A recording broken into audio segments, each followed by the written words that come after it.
Master minds commerce చదవాలనుకునే 10th inter విద్యార్థుల తొలి ఎంపిక.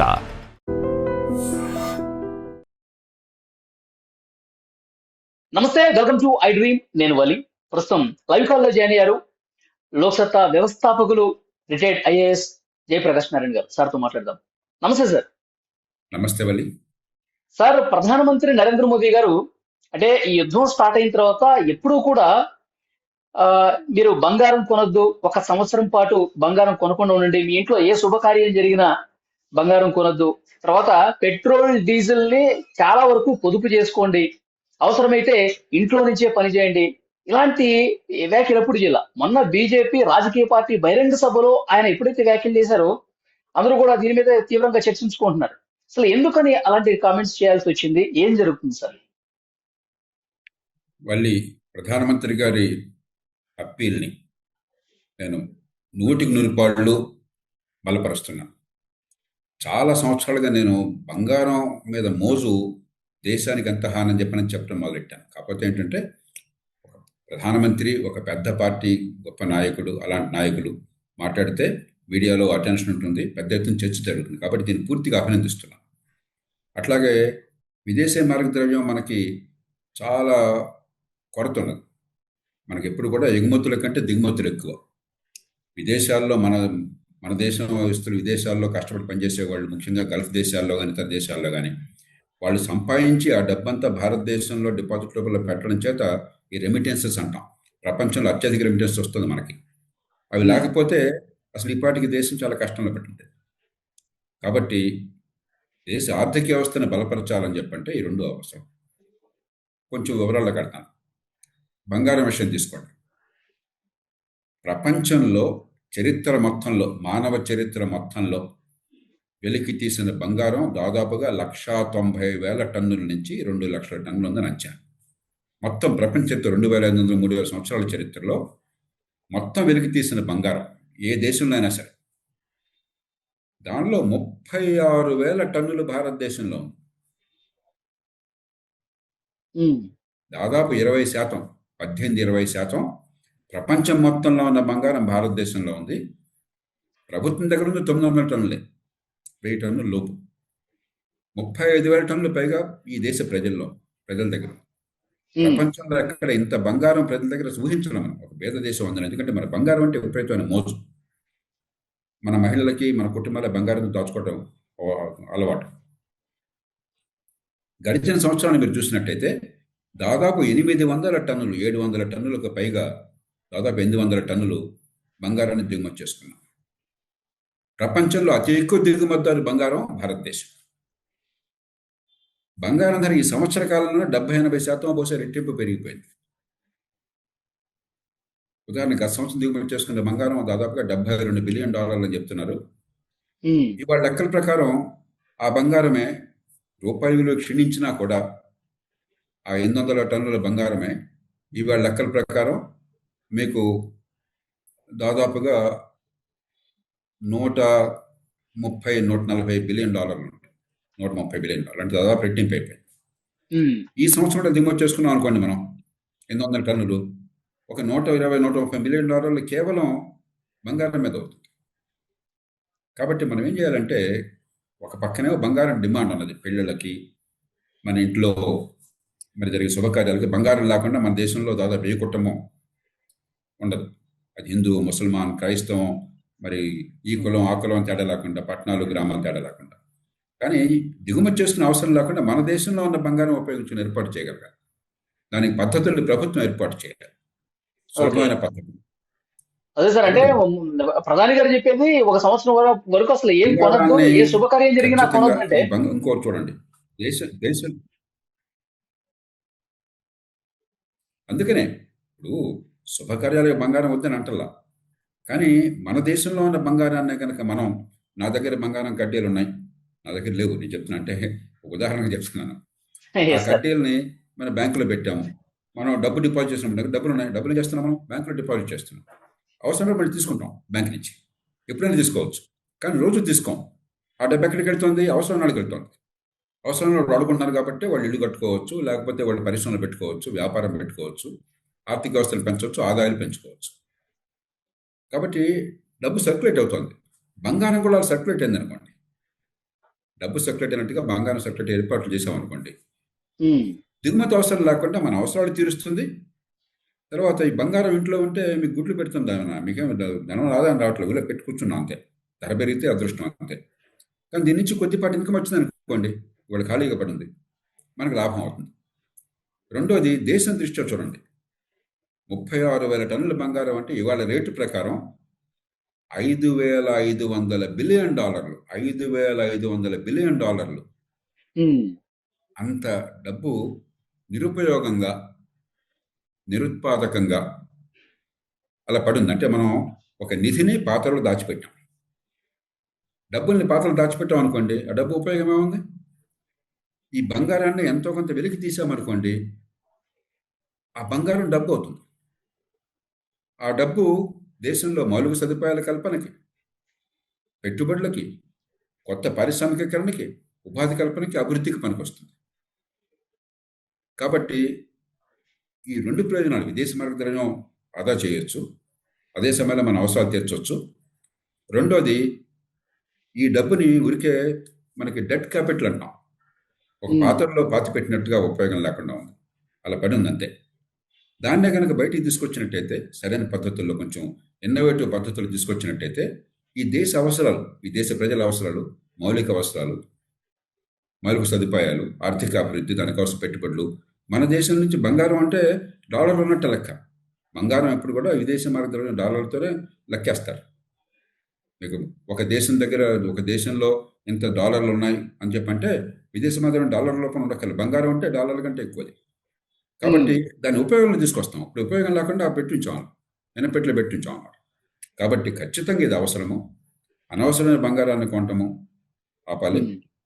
ప్రభుత్వం కూడా దానికి పథకాలని, ఇప్పుడు ఇలాంటి కొన్ని పథకాలు సార్, పెట్టారు. ఇప్పుడు ప్రజలు స్వచ్ఛందంగా ప్రధాని గారు పిలిపిచ్చారనే ఉద్దేశంతో ప్రజలు స్వచ్ఛందంగా ఎంతవరకు దీన్ని కట్టడి చేసే పరిస్థితి ఉంది సార్? బంగారం కొనకుండా ఆపగలగటం కావచ్చు, లేకపోతే రోడ్ల మీదకి వచ్చి అనవసరమైన ప్రయాణాలు చేసే ఉద్దేశంతో కావచ్చు, ఎంతవరకు దాన్ని నిలువరించే పరిస్థితి ఉంటుందంటారు? జెన్యూన్ గా ఆపగలమంటారా?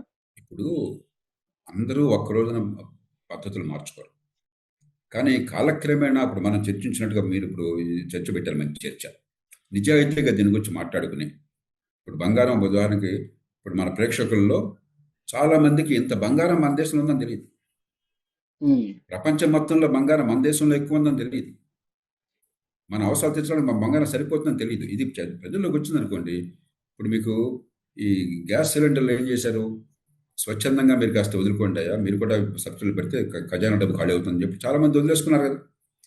కాబట్టి ఇది బలవంతమేం లేదు, ఎవరెవరిని బలవంతం చేయలేరు.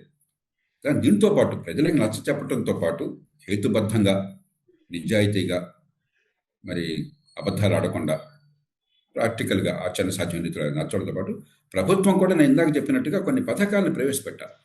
నా దగ్గర ఉన్న బంగారాన్ని, మీ దగ్గర ఉన్న బంగారాన్ని బ్యాంకులో పెట్టి నాకే నష్టం లేకుండా కొద్దిపాటి, ఒక 0.5% వడ్డీ వచ్చినా సరే, రేపొద్దున ఎప్పుడు కావాలో తీసుకొచ్చిన ఏర్పాటు చేస్తే, మన డబ్బు ఎట్లాగైతే సర్క్యులేట్ అవుతుందో బంగారం కూడా సర్క్యులేట్ ఏర్పాటు చేసినట్టయితే, అవసరం ఉన్న వాళ్ళకి బంగారం పెడుతుంది, మీకు అవసరం వచ్చినప్పుడు మళ్ళీ మీరు తీసుకోవచ్చు, ఊరికి ఇంట్లో ఎనపెట్లో కూర్చోకుండా. అప్పుడు దిగుమతులు ఆగిపోతాయి. కాబట్టి ఎవరికి నష్టం లేకుండా పథకాలను కనుక చిత్తశుద్ధితో ఏర్పాటు చేస్తే కాలక్రమేణా ఈ దిగుమతులు తగ్గుతాయి. ఇప్పుడు చూడండి, బంగారం మన దేశంలో మొట్టమొదటి దిగుమతి ఇంధనం, పెట్రోలియం ఉత్పత్తి.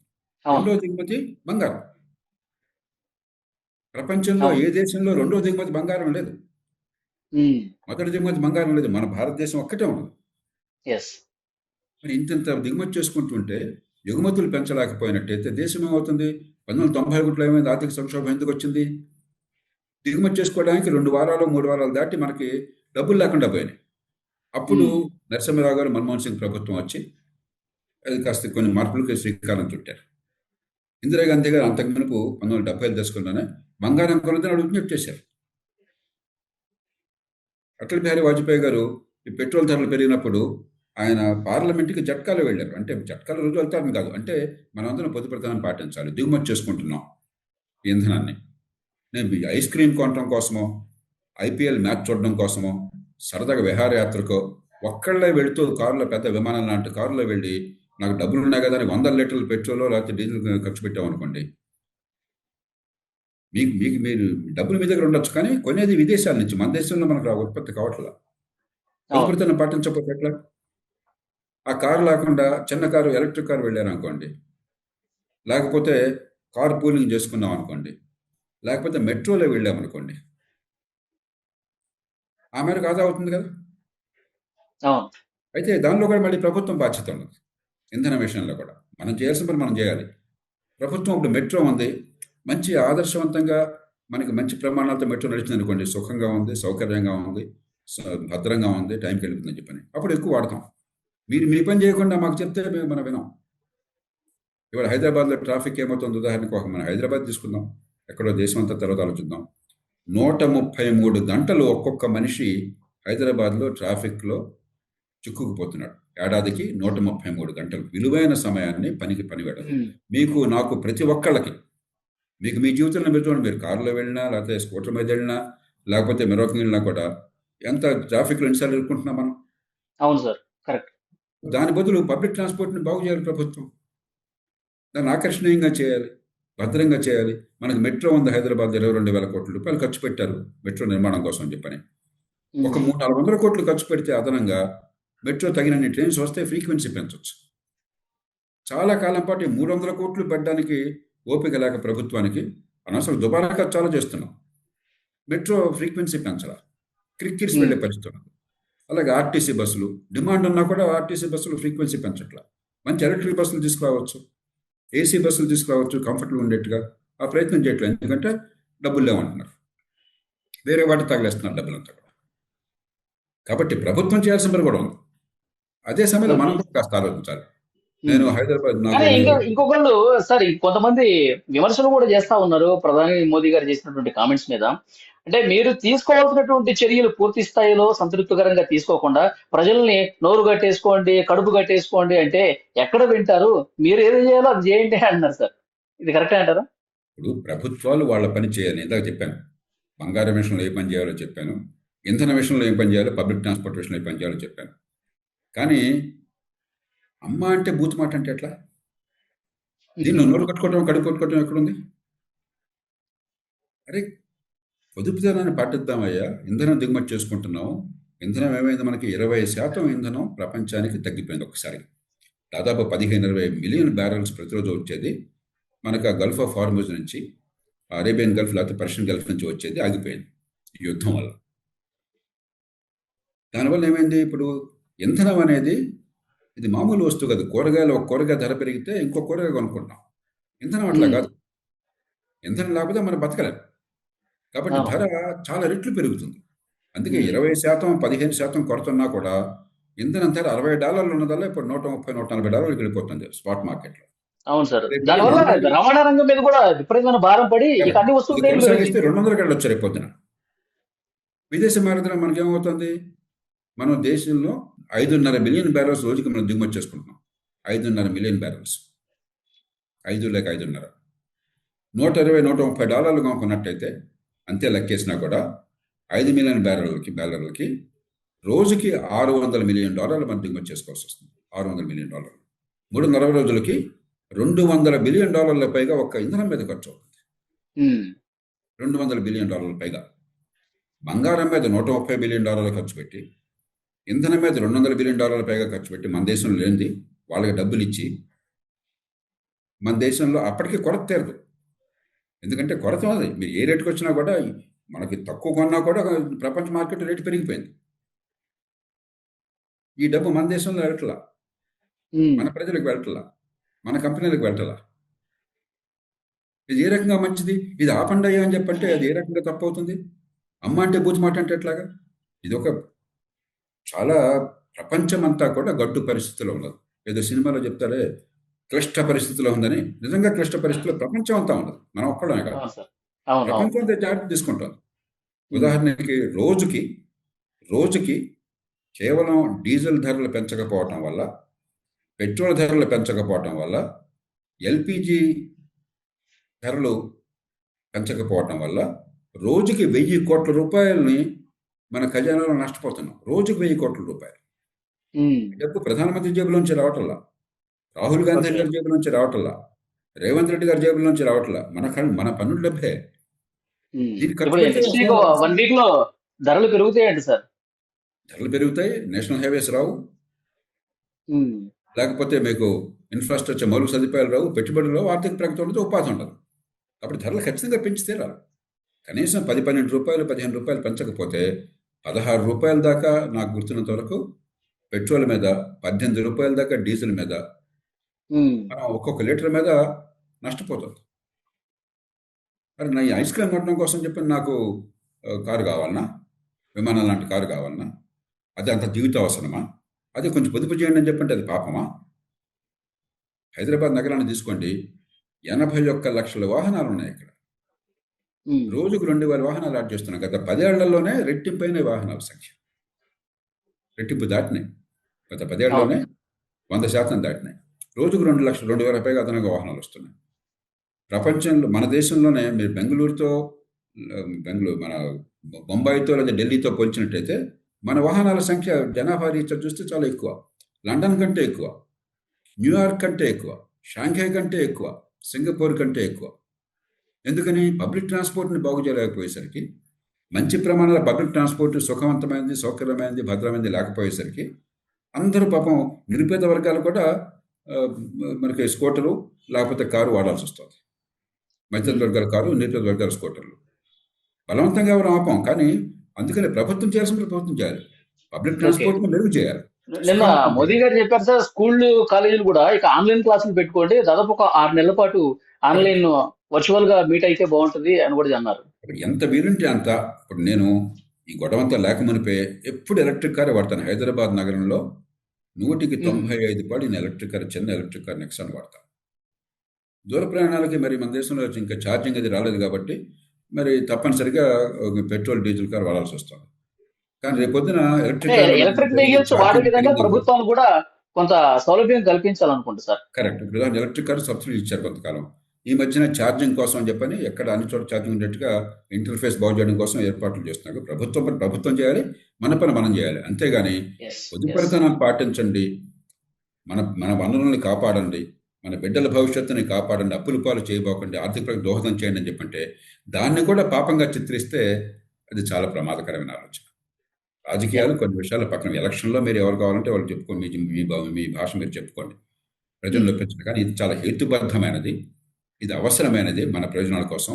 ఒక కుటుంబంలో ఎట్లాగైతే మనకు మన పిల్లల భవిష్యత్తు కోసం పొదుపరితనాన్ని పాటిస్తామో, ఒక దేశంలో కూడా పొదుపరితనాన్ని మన పిల్లల భవిష్యత్తు కోసం పాటించాలి. రైట్ సార్, చాలా మంచి ఇన్ఫర్మేషన్ ఇచ్చారు. Thank you very much JP గారు.